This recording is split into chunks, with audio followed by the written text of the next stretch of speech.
बिस्मिल्लाहिर्रहमानिर्रहीम। अस्सलाम वालेकुम नाज़रीन। Program political leaks with Shahid Malik के साथ आपकी खिदमत में हाजिर हैं। नाज़रीन, गुज़श्ता दिनों सुप्रीम कोर्ट में एक आइनी दरख्वास्त दायर की गई है जिसमें नवाज शरीफ साहब और जहांगीर तरीन साहब की तायात नाअहली को चैलेंज किया गया है। आइए शाहिद साहब से जानते हैं कि ये कौन साहब हैं जो दोनों की नाअहली को ख़त्म करवाना चाह रहे हैं और इसके पीछे क्या वजूहात हो सकती हैं। जी अस्सलाम वालेकुम शाहिद साहब। जी वालेकुम अस्सलाम। शाहिद साहब, ये कौन से ऐसे खैर ख्वाह हैं दोनों के, एक मुस्लिम लीग नून के भी और पीटीआई के भी, जो नवाज शरीफ साहब और जहांगीर तरीन साहब की नाअहली को चैलेंज करके ख़त्म करवाना चाह रहे हैं? देखिए मोहसिन साहब, ये जो दरख्वास्त दायर की है ये पाकिस्तान सुप्रीम कोर्ट बार के सदर हैं जनाब एहसन भून साहब, और मारूफ कानूनदान हैं और बड़ी जानी पहचानी शख्सियत हैं, और उनका एक अदलिया के अंदर और हुकूमती हलकों में ख़ास मुकाम है, उनकी जानब से दायर की गई है। और उन्होंने ये पर्सनल कैपेसिटी में ज़ाती हैसियत से दायर किया, यानी इसके ऊपर कोई उनका क्लाइंट नहीं है कि नवाज शरीफ साहब या जहांगीर तरीन साहब ने उनको ये वकालतनामा साइन दस्तखत करके दिया हो। उन्होंने इसको फ़ाइल किया है जिसमें उन्होंने ये सज़ा जो था हयात सुप्रीम कोर्ट की जानब से नवाज शरीफ साहब को और जहांगीर तरीन साहब को दी गई है, उसको ख़त्म करने की सज़ा की गई, इस अपील के साथ कि हर मुलज़म को अपील का हक़ हासिल होता है। जबकि आपको पता है मोहसिन साहब, ये जब केस चला था नवाज शरीफ साहब का और जहांगीर तरीन साहब का, तो इसमें सुप्रीम कोर्ट ने ही स्पेशली नवाज शरीफ के केस में कोई एक्स्ट्रा एविडेंस लेने के लिए खुद ट्रायल कोर्ट की हैसियत से उसमें एविडेंस लिया था। जबकि सुप्रीम कोर्ट जो है वो एक अपील की अथॉरिटी, यानी अगर सेशन कोर्ट से किसी को सज़ा हो तो वो आपको पता है हाई कोर्ट में उसके पास अपील का हक़ महफूज होता है, और अगर हाई कोर्ट से भी उसकी सज़ा बरकरार है तो उसके पास सुप्रीम कोर्ट का एक अपील में करने का हक़ हासिल होता है उसको, तो मुलज़म को ताकि इंसाफ के जो तकाज़े हैं पूरे किए जा सके। लेकिन इसमें ये नुक्ता ठीक है कि नवाज शरीफ साहब को इसके बाद उससे, क्योंकि ऊपर सुपर कोर्ट कोई नहीं है सिवाय सदर पाकिस्तान के या फिर अल्लाह मियां की अदालत है, तो नवाज शरीफ साहब ने, हालांकि जब नवाज शरीफ साहब को ये सज़ा सुनाई गई थी तो उस वक्त भी PMLN ने नवाज शरीफ साहब की तरफ से इसमें रिवीजन की अपील दायर की थी, जो कि वो भी खारिज कर दी गई थी। मगर मैं समझता हूँ उनको मिलना चाहिए, इसका हक़, अपील का हक़ होना चाहिए। और इसमें जो उन्होंने चैलेंज किया है वो आइन का आर्टिकल 62(1)(f को के तहत, जिसके तहत नवाज शरीफ साहब को सज़ा सुनाई गई है। क्योंकि आपको पता है, बल्कि हर पाकिस्तानी, आप अक्सर सुनते हैं इंतखाबात के दौरान कि आर्टिकल आइन का शिक जो है 62-63, जिसमें सादक और अमीन जो उम्मीदवार होता है सियासी, उसकी अहलियत को जांचा जाता है। तो ये जो बड़े अहम आर्टिकल हैं दोनों आइन के 62 और 63, तो जो आइन का ये आर्टिकल 62 है ये बेसिकली उम्मीदवार की अहलियत को डिफ़ाइन करता है। ठीक है, मैं एक वकील तो नहीं हूँ, लेकिन जहाँ तक मेरी मालूमात है या जहाँ तक मैंने मुताला किया है, और जो 63 है उसमें अगर कोई नाअहल हो तो उसको क्या सज़ा दी जा सकती है, 63 उसमें सज़ा का तयन करता है। तो 63 जो आर्टिकल, उसके अंदर जो सज़ा है वो अगर माजी में हम देखें तो किसी भी अगर उम्मीदवार को कुछ सज़ा हुई है तो उसका एक उसमें मुद्दत का तयन किया गया कि 5 साल के बाद वो फिर दोबारा से अहल हो जाता है इलेक्शन लड़ने के लिए। लेकिन इस केस में, मियां नवाज शरीफ साहब के केस में और जहांगीर तरीन साहब के केस में, चूँकि ताहयात नाअहली दी गई, इस वजह से थोड़ा सा इस नुक्ते की तशरीह मांगी गई है, और इस पर शायद सुप्रीम कोर्ट कोई स्पेशल बेंच तश्कील देगा और जो कि इसकी आइनी तशरीह करेगा इस नुक्ते की। और हो सकता है, जो मुझे लगता है, क्योंकि ये नवाज शरीफ साहब की ताहयात नाअहली ख़त्म करके इसकी मुद्दत मुय्यन कर दी जाएगी 10 साल या 5 साल, तो जिसके बाद ये अगर 10 साल कर दी जाए तो नवाज शरीफ साहब 2028 के इलेक्शन में अहल होंगे इलेक्शन लड़ने के लिए। शाहिद साहब, इस वक्त इस दरख्वास्त का आना ये क्या जाहिर करता है कि जब चाहा किसी को नाअहल करार दिलवा दिया और जब चाहा उसको दोबारा चैलेंज का राइट दे के और अपील की दरख्वास्त दे के उसको सज़ा कम करवा दी जाए या उसकी दरख्वास्त जो है वो उसको हक़ दोबारा से दे दिया जाए, अहल कर दिया जाए, तो क्या ये ठीक है एक सियासत के अंदर और एक जस्टिस सिस्टम के अंदर? आवाम का इसके ऊपर से एतबार उठ नहीं जाएगा अगर इस तरह होगा तो? देखिए मोहसिन साहब, आपकी बात अपनी जगह पर दुरुस्त है, लेकिन पाकिस्तान में जस्टिस सिस्टम है कहाँ? पहले तो मेरा सवाल आपसे ये बनता है, पाकिस्तान में इंसाफ का निज़ाम कब है, कहाँ है? अगर पाकिस्तान में इंसाफ का सिस्टम होता तो आज पाकिस्तान के ये हालात ना होते। अगर आप इंटरनेशनल रैंकिंग में पाकिस्तानी जुडिशरी को देखें तो बहुत नीचे नंबर है पाकिस्तान जुडिशरी का, यानी अदलिया को अपनी इस पर भी नज़र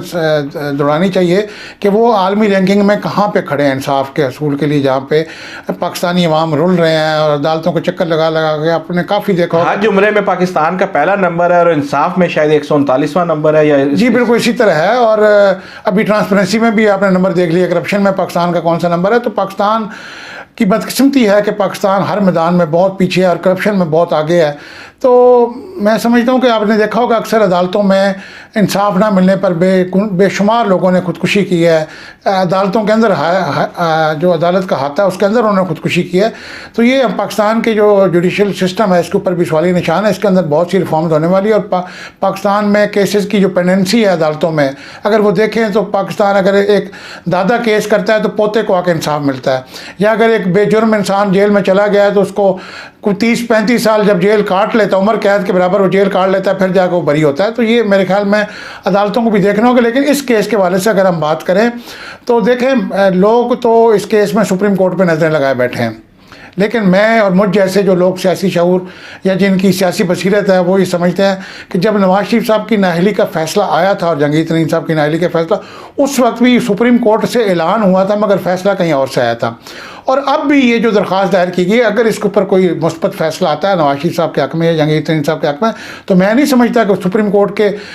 अंदर से आएगा। ऐलान अंदर होगा, सुप्रीम कोर्ट के बेंच से ऐलान होगा, मगर ये फ़ैसला फिर वहीं से आएगा जहाँ से नाअहली का फ़ैसला आया था। क्यों कि इस वक्त मुल्क के अंदर एक सियासी हलचल है, आपको पता है, अपोजिशन हुकूमत आपस में दस्तों गिरबां है और अपोजिशन जो है वो कहती है हुकूमत को गिराया जाए और हुकूमत चाहती है अपोजिशन से ख़ुद को बचाया जाए। तो मैं इस सियासी दरख्वास्त को बेसिकली पाकिस्तान में सियासी माहौल को गरमाने के लिए एक उसको समझता हूँ। और ये जो एहसन भून साहब हैं, ये अगर आप देखा जाए तो ये दरख्वास्त दायर करने से कबल, कुछ अर्सा कबल, ये लंदन में मियाँ नवाज शरीफ साहब से एक 1-to-1 मुलाकात करके आए हैं और जहाँ पे इन्होंने मियाँ साहब को यकीन दहानी कराई है कि इंशाल्लाह मैं ये केस आपको ताहयात नाअहली ख़त्म करवाऊँगा। और उनका एक असर सुख भी है अदलिया के अंदर as a supreme court bar. आपको पता है ये जो बार्स होती हैं ना, लाहौर बार हो, हाई कोर्ट बार हो, पंजाब बार हो या सुप्रीम कोर्ट बार हो, ये जजेस के ऊपर इनका काफ़ी इन्फ्लुएंस होता है और जजेस इनका एहतराम करते हैं और इनको इनकी मनपसंद रिलीफ भी बाज़ औक़ात दे दी जाती है। सब जजेस की बात मैं नहीं कर रहा, मैं एक मखसूस तबका है जुडिशरी के अंदर भी, जैसे मलिक क़य्यूम साहब माजी में आपको देखा है कि जो बड़ी मशहूर ऑडियो लीक हुई थी शहबाज शरीफ साहब के मलिक क़य्यूम साहब जिसमें मनपसंद फैसले मांग रहे थे। और दूसरी बात मलिक क़य्यूम साहब से मुझे याद आया मोहसिन साहब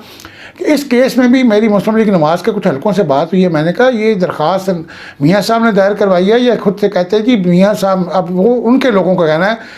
और वो इसको ये रंग दे रहे हैं कि बड़ी हैरान को, मैं बड़ा हैरान हुआ ऐसी बात सुन के मुस्लिम लीग नवाज़ के ज़िम्मेदारों से। उन्होंने कहा जी ये दरख्वास्त हमने इसलिए दायर करवाई है कि अब पाकिस्तान के नए चीफ जस्टिस जनाब उमर अताब बंदियाल साहब जो हैं वो हलफ उठाने जा रहे हैं और वो प्रो PMLN है। तो मैं बड़ा हैरान हुआ, मैंने कहा जहाँ तक मैं उमर अताब बंदियाल साहब को जानता हूँ वो तो एक बड़े अच्छे शरीफ उल नफ्स और बड़े पाक किरदार और इंसाफ फ्राहम करने वाली शख्सियत है वो। तो उन्होंने मुझे बताया कि जनाब ये मलिक क़य्यूम साहब जो थे, साबिक जो चीफ जस्टिस थे,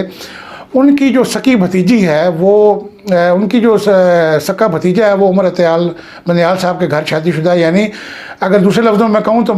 जस्टिस क़य्यूम साहब के जो भाई हैं परवेज़ मलिक साहब मरहूम जो MNA थे और गुज़िश्ता दिनों उनका इंतकाल हुआ और लाहौर में ज़िमनी इलेक्शन में उनकी जो बेवा है मोहतरमा शाइस्ता